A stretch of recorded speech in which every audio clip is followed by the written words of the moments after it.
Jesus wants to speak, so I'm going to speak with Jesus. Come, divine will, come speaking my speaking. Hi, folks. I want to give you a little talk on the Poustinia because my channel is called From the Poustinia. Some years ago, I stayed in a retreat in a place called Madonna House in Robin Hood's Bay in Yorkshire. And I was invited to stay in the garden Poustinia. Now, I knew nothing about what a Poustinia was or anything, but they left me with a book called Poustinia by Catherine Norwick Doherty, the founder of the Madonna House Apostolate. And I read this, and it was very interesting. Now, I can't remember everything about what was in the book because it's some years since I read it, and I gave my copy to somebody, as one does with these things, and then that didn't come back to me. So, what is the Poustinia? Well, it's the Russian word for wilderness. Okay, wilderness. So it is a wilderness place. Now, my little Poustinia here doesn't follow the strict rules of the Poustinia. I've got a few religious pictures up, which is probably too many more than you should have. And I've got a couple of little statues which you shouldn't really have.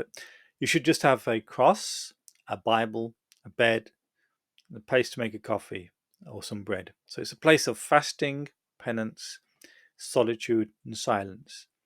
The word itself, as I said, means wilderness. And there is actually a book of the Bible named after, or the Poustinia is named after the book, I should say. Which book? Because you're all sat there thinking, hold on a minute, there's no book of the Bible called Wilderness. Don't forget the Bible was written in Hebrew and Greek. Smatterings of Aramaic, but mostly Hebrew for the Old Testament, Greek for the New. So if you went to the fourth book of the Bible, Genesis, Exodus, Leviticus, Numbers. The book of Numbers in Hebrew is called Bamidbar.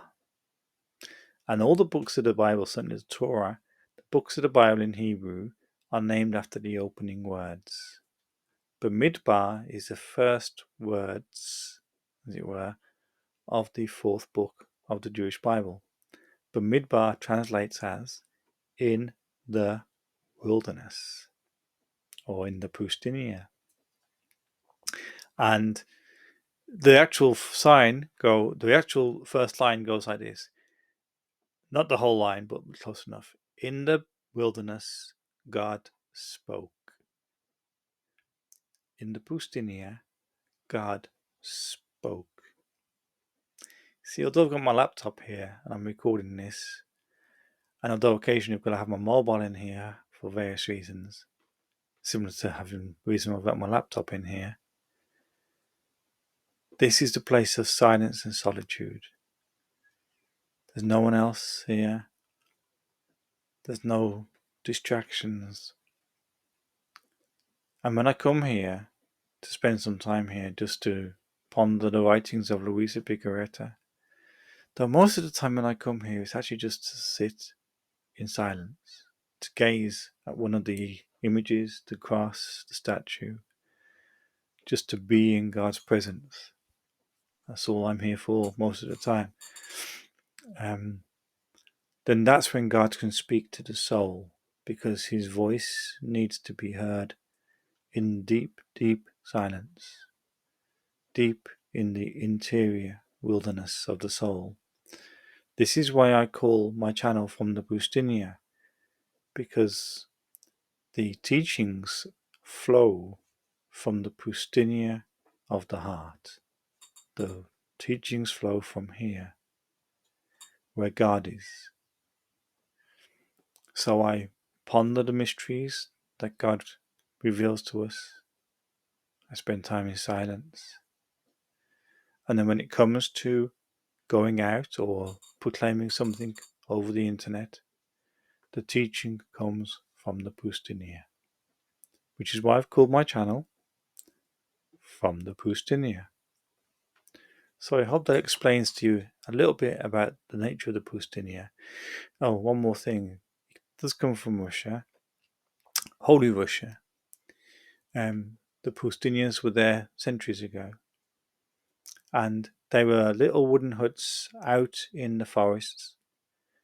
And the Poustinians had the occupant who was called the Poustinik, and he would just live she would just live a very, very simple life. Very simple life, very beautiful life, very holy life. And that's what we're all called to. We're all called to the Poustinia of the heart. We're all called to simplicity of life. And we're all called to the heights of holiness. So I pray for you, the person watching this. May the Lord give you all the graces of holiness that will cause you to overflow and shine in this dark, dark world. That the Lord will shine brightly from you in your conduct and in your words, in your prayers, your actions. And I pray that the Poustinia in your heart will be a blazing furnace that will bring great transformation to this sad and lost world in which we live. Fiat voluntas tua.